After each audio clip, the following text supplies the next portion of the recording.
and welcome back to Through the Trapdoor. I'm Katie. And I'm Emily. And this is our podcast where we read you Harry Potter fanfiction. Yeah. Alright. Let's see where we're going with the story, because this is the end of chapter 10. Yes, it is. Woo! It only took us like 6 episodes to read chapter 10. I think 4. This is the 4th episode of chapter 10, yes. Lily had not expected Owl Post on the morning of April 2nd. She now subscribed to Quidditch Weekly, but that had come a few days ago, so she was rather surprised, although not unpleasantly so, when an owl dropped a letter right on top of her bowl of cereal. This seems very risky. Yeah, so I have problems with the Owl Post breakfast service. One, there's going to be poop everywhere. Or feathers. Or feathers. Or both. Most likely. Also, your letters are being dropped in your food.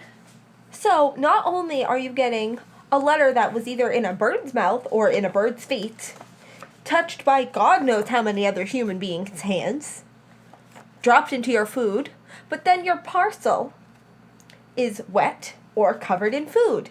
Yep. Yeah. Just not a good method all around. I think that there are much better, more realistic method should be that all the owls deliver all the post to a designated area in the school, and then the house elves distribute the mail onto the students' beds. Yes, like they do with Christmas presents. Make much more sense. Come on, people. And what if you get a large parcel and it drops on your plate? Now you're covered in food. The people sitting next to you are covered in food. Rude. Yeah. It's not a good system. And because they're wizards and they're dumb, they're not going to think to clean themselves up. So then you're just covered in food all day. And then you smell like milk. There's nothing worse than or old eggs. Milk smell. Ugh. Lily frowned as she retrieved the letter from her bowl of soggy cornflakes and opened it carefully. Inside was a small note from her mother, along with another envelope. This one had several postage stamps and Lily's address scribbled on the front. Postmark from America. What? Instantly curious, Lily scanned the note from her mother before ripping open the second envelope. It was a letter from her cousin Molly in America. Mimi sat down next to Lily as she began reading the letter from her cousin, a rather lengthy article she'd written 4 pages front and back. A letter from my cousin, Lily mumbled, immersed. Lives in America, haven't seen her since I was 6. Same age as me, she's a muggle. No idea I'm a witch. Oh, Mimi said, interesting. What'd she have to say? Lots of stuff. Tell you in a minute. Mimi nodded and occupied herself with her toast until Lily finished her letter. Mostly normal teenage stuff, Lily announced, folding up the letter. Stuff about Aunt Emma and Uncle Bill. Stuff about high school, I think she called it, and her muggle friends and stuff like that. Where's she live? New York, Lily replied, and then sighed rather wistfully. I haven't seen her for ages. I wish she still lived in England, but then her mother did marry an American businessman. I don't have many relatives, Dad was an only child. Emma is my mother's only sister, and I think Uncle Bill had a brother, but I think he died a couple years ago. In this Muggle war they're having in Vietnam, really horrible.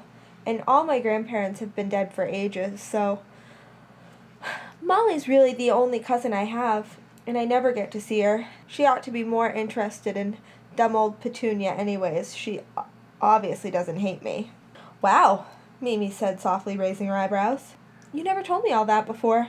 Lily shrugged. I guess it just never came up. That's really sad. Mimi said. Lily blinked and gave her a look. And why is that? Lily asked, surprised. Well, I don't know. It's just, I have such a big family, and I see them all the time. Well, when I'm at home anyways, and I couldn't imagine only having one cousin. I have a ton of them. 30 or something ridiculous like that. And I have 2 brothers and 2 sisters and a whole bunch of grandparents and great-grandparents and aunts and uncles and great-aunts and great-uncles. And I'm sorry. Am I making you sad? Lily laughed. No, I just couldn't imagine being related to all those people.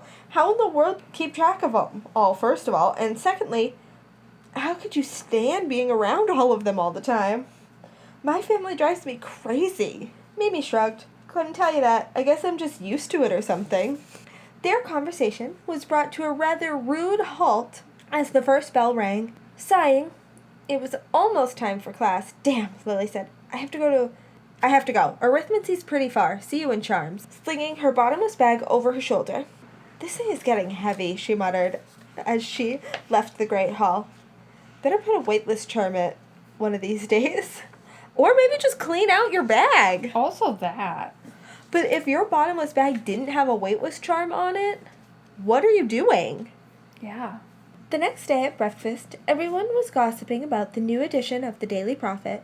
On the front cover was a large, ominous photograph of a skull with a serpent coming out of its mouth, hovering over the night sky in England. Last night, apparently, there had been a huge attack by Voldemort and on a small Muggle village just outside of London. So far, the Ministry of Magic had found no survivors, only bodies. Bodies of parents, children, grandparents, all stiff as a board, dead as a doornail, and Avada Kedavra to death. Wizards at the scene of the crime, stated the Daily Prophet, have become rather reluctant to speak Voldemort's name, a name which only a few years ago was held in lower regard than even Jack the Ripper's. However, now the Voldemort threat was much more menacing than ever, and many ministry employees had begun referring to the infamous wizard as you-know-who, rather than speak the name of England's most dangerous criminal. After last night's attack on Duncorp, however, it appears their suspicions are not entirely unfounded. Velma Vestens reporting from London. Wow, James whispered over the cover of his Daily Prophet. A whole village? Can you even imagine? Yeah, Sirius said quietly. Pretty horrible. But if they didn't leave any survivors, I guess there aren't many people left to mourn them in a small village like that. Usually it's only a couple families, you know? So it could have been worse, he finished lamely. Suddenly there was a shriek from halfway down the Gryffindor table, and Sirius and James looked over to see a young girl, a third year at most, with a long tumble of black hair, staring down at the table with her hands clapped over her mouth. Great shining tears spilled onto her cheeks as she shook her head, still staring intently at the tabletop, on which there must have been a Daily Prophet. Before vaulting out of her seat and running out of the great hall, she was quickly followed by a blonde girl who looked to be about the same age, clutching a rolled-up edition of the Daily Prophet in her hand. Sirius and James looked at each other, rather dumbfounded. Unless, of course, Sirius said, one of the people in the village happened to go to Hogwarts. Unless, James replied, still rather shocked. And he was even more shocked when he saw Lily gather up her things and run out of the hall as well. Lily followed Wendy's blonde ponytail as it bobbed down the hallway. The third year was feverishly in pursuit of her best friend, who seemed to have disappeared. Both girls rounded a corner, and Lily spotted Lynn way up ahead, running madly toward what appeared to be the dead end of a hallway. But she blew through a tapestry hanging on the wall into a secret passageway with which Lily and Wendy both followed her through. Lynn led them up and up and up until they were in an area of the school Lily didn't recognize. Lynn collapsed beneath a large, highly inaccurate portrait of a guild of fairies, who all flitted to the edge of their painting to look at Lynn. Wendy ran over to Lynn and fell to her knees beside her, Lily had hung back, feeling awkward, not entirely sure why she'd come. Wendy began, and Lynn shook her head, sobbing. Don't, she said. Just don't say anything. And with that, she fell spectacularly to pieces. Wendy put an arm around her, looking rather as though she didn't know what else to do. Lily bit her lip and shifted her weight uneasily. Wendy glanced up at her, finally, looking very sad, and shook her head, looking as clueless as Lily felt. Lily set down her bag and gently walked over to Wendy and Lynn, sitting down across from them. For the longest time, Lynn just cried. Words didn't seem to have quite enough meaning, so no one spoke. Lily felt as though Lynn had crossed a great void, and she and Wendy were sitting on the other side, trying to reach across and finding their arms were much too short for it. Lynn looked a few times as though she would have liked to speak, but couldn't manage it, and just ended up shaking her head and then burying it into her hands and crying again. The bell rang, but no one moved. For a while, Lynn's tears disappeared a bit. Even though she didn't keep her head buried in her hands, Lily supplied several tissues for her to blow her nose on, and Lynn leaned back against the wall, staring out in front of her, eyes unfocused and teary, still silent. Lynn, Wendy attempted again, but Lynn shook her head and Wendy fell silent. Lynn shifted and leaned her head on her friend's shoulder. I can't believe they're gone, she whispered. Just like that, all gone, she cried, and scrambled and succumbed to another bout of crying. Lily bit her lip and stared at the girl, feeling very concerned and useless. The bell rang again, but none of them got up. After about 15 minutes, Lily heard footsteps and looked up to see Professor Dumbledore and McGonagall walking down the hallway. Miss Sharp? Dumbledore said softly, crouching down to meet Lynn's eye level. He reached out and touched her shoulder gently. Lynn looked up at him with teary eyes and tried to control her crying. Don't make me go to class, Lynn choked. Please. Dumbledore shook his head. No, of course not. But we can't have you hiding up here. Come with me. Lynn nodded and wiped her eyes rather pathetically. Wendy helped her rather unsteadily to her feet. Lily rose to her feet beside them, feeling more out of place than before. Then Professor Dumbledore, in a gesture that surprised everyone, including Lynn, scooped the young girl up into his arms and carried her decidedly down the hallway. Poor dear, sighed Professor McGonagall, watching as the headmaster carried her off. We need to get you two back to class, she said sadly, turning to Wendy and Lily. Come on. Wendy shook her head stubbornly. I want to stay with Lynn. Professor shook her head firmly again. Professor Dumbledore is going to have a few words with her, and you two are going back to class immediately. You will be able to speak with your friend later. But, Wendy protested yet again, but Professor McGonagall sent her a sharp look that shut her up. Wendy sighed. Fine, she mumbled, and both girls followed Professor McGonagall down the hallway. Everyone looked at Lily with intense curiosity when she entered potions 30 minutes late, but she shook her head at all the questions and refused to speak about anything unrelated to potions. After class, James caught up with her and pestered her all the way to Ravenclaw Tower, where she was headed to drop off her bag before going to lunch. It really was getting too heavy for her to carry everywhere. What do you have in there? Seriously. I don't want to talk about it, Lily said for the 100th time as she neared the tower. James sighed. Fine. But I want to talk to you. Do you want to take a walk? Lily shrugged. Sure, why not? She said, paused to answer the riddle, to enter Ravenclaw Tower before her. Ah, now I know your password, James said, smiling, and Lily shrugged. Doesn't matter. It'll change next time you try to get in. Damn! Lily smiled. "Hold on, I'll be right back." James waited as she dropped her bag in her room and then walked out onto the grounds in silence. "So," Lily said as she and James meandered towards the lake, "what do you want to talk to me about?" James took her hand and Lily looked up at him, rather surprised. "Lily," he said, looking rather serious. "Yes?" she asked, feeling rather alarmed. I just, well, you saw the prophet this morning, obviously."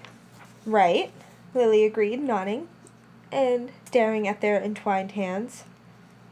"Funny how lovely that felt. Seems like these attacks are getting worse." "They are." "Feels like the world is changing a little." "I guess. If anything happens to me or to you, I'd want you to know," he gulped, looking rather uncomfortable and embarrassed. Lily put a hand on his cheek and met his gaze. "I know, James," she whispered, and then hesitant for a moment before speaking. "And don't think I don't want you to know that about me either." James nodded, then looked at her solemnly for a moment before closing the small space between them and kissing her.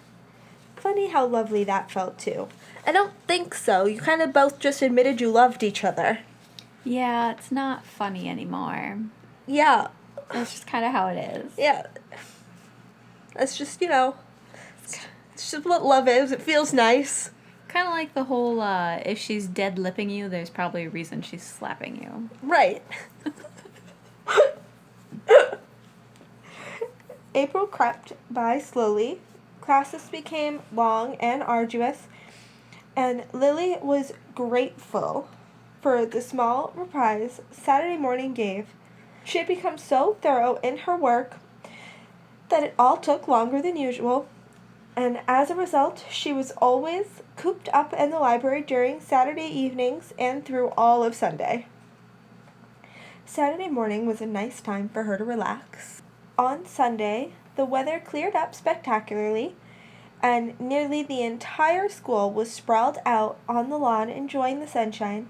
James, Sirius, Remus, and Peter were all lounging by the lake with their feet in the water, and Lily, Mimi, Melody walked around together, discussing nothing and everything, generally procrastinating their homework.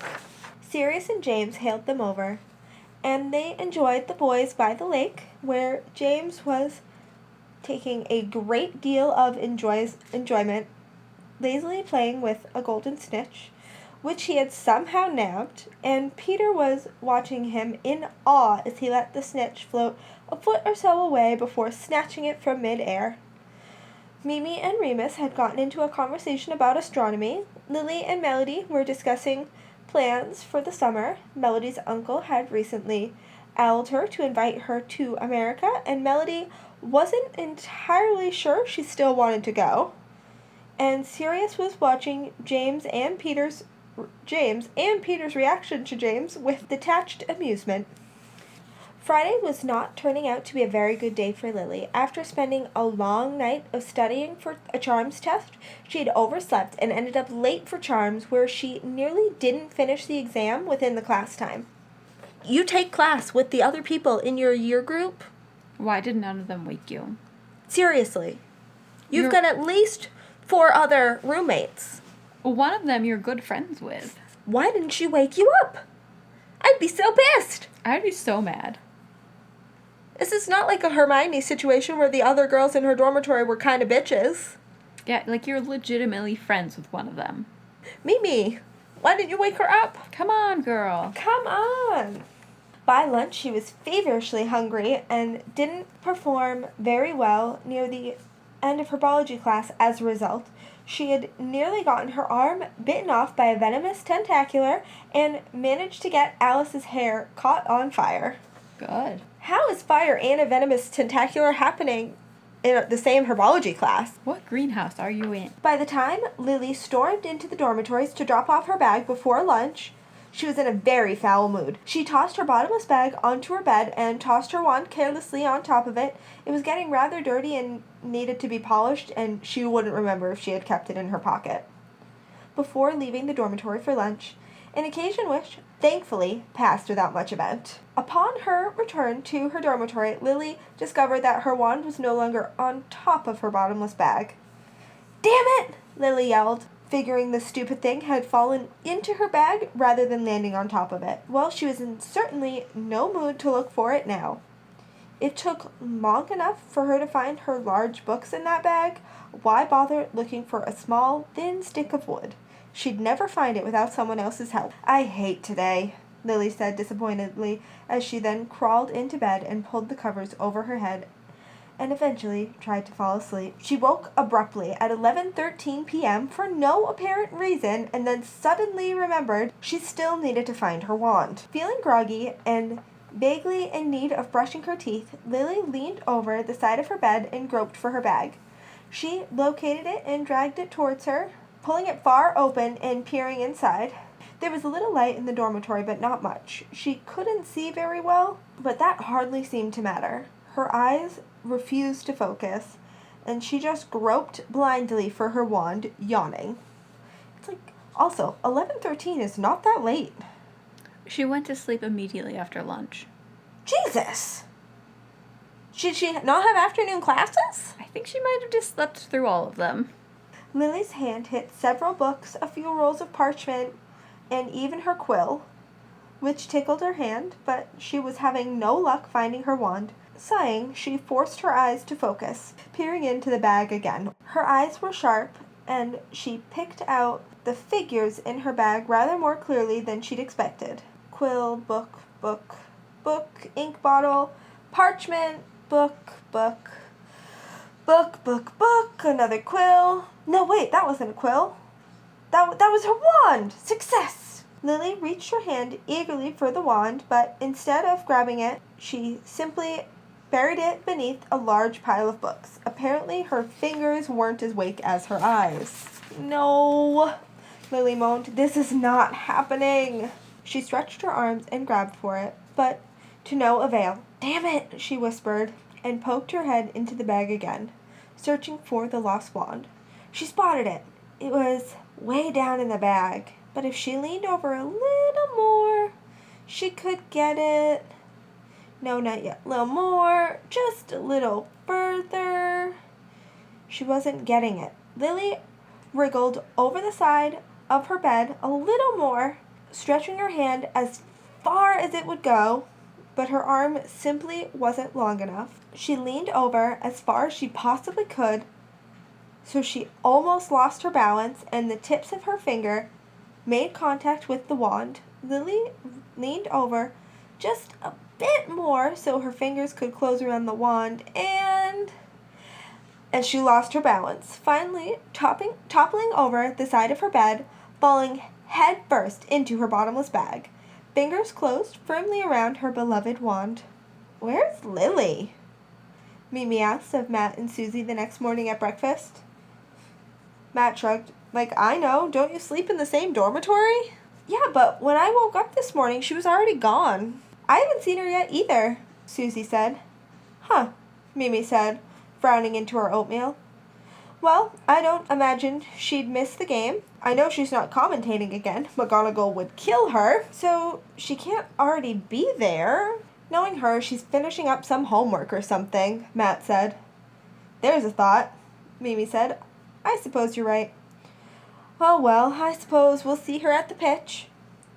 The game ended quickly, a Hufflepuff triumph, 160-30, and Lily did not come. Mimi was rather concerned. It was rather dark in the bottomless bag, Lily noted, holding on to the velvet wall of her bag, mostly for comfort, and staring rather forlongingly into the dark.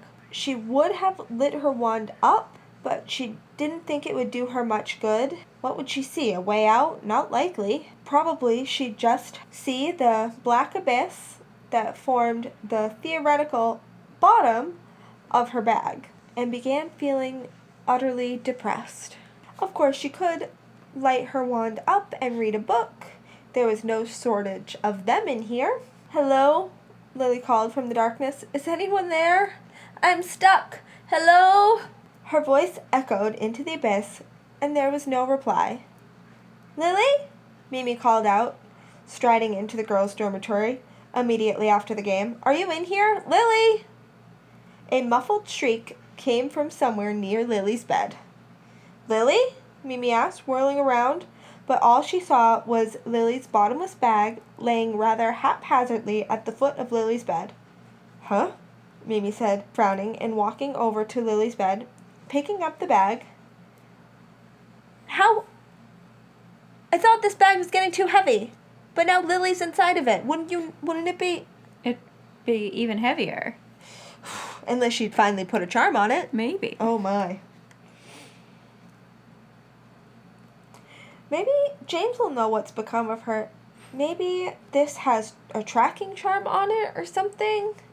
Without thinking, Mimi slung the bag over her shoulder and left the girls' dormitory. James, as it turned out, had absolutely no idea what had become of Lily and was just as clueless as Mimi. They sat discussing this for some time in the library before, quite suddenly, a loud voice met their ears. "Get me out of here!" Mimi and James both jumped, and James stared with horror and fascination at the bottomless bag Mimi had carelessly tossed on the floor. "Lily?" James said incredulously, pulling open the bag and peering inside. "James, get me out of this thing!"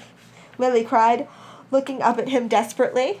Mimi couldn't help herself. She burst into hysterical laughter and was extremely unhelpful as James tried to figure out how to get Lily out of the bag. "Reach in and grab her!" "Lily, I can't reach you," James called down to her. "You're not just going to leave me in here, are you?" "Of course not." "Well, get me out." "Lily, how?" "I don't care. Summon me if you have to." "That's not a bad idea, actually." Mimi recovered from her laughter. "You can't be serious," she said, sounding rather alarmed. "You bet I am," James replied seriously, pushing up his sleeves. Before Mimi could protest any further, shouted "Accio!" and with a great, painful-sounding smack, Lily flew right into him, pushing him backwards onto the floor. Mimi blinked at them, and they both lay there for a moment, motionless. "Ow!" James moaned several minutes later. Lily grunted in agreement, then, after a second, pushed herself off of James's chest and rolled onto her back next to him on the floor. After a moment of consideration, she spoke as well. "I missed the Quidditch game, didn't I?" "Yeah." "Damn." End of 6th year. And Chapter 10. When we finally finished Chapter 10. Yay! Woo!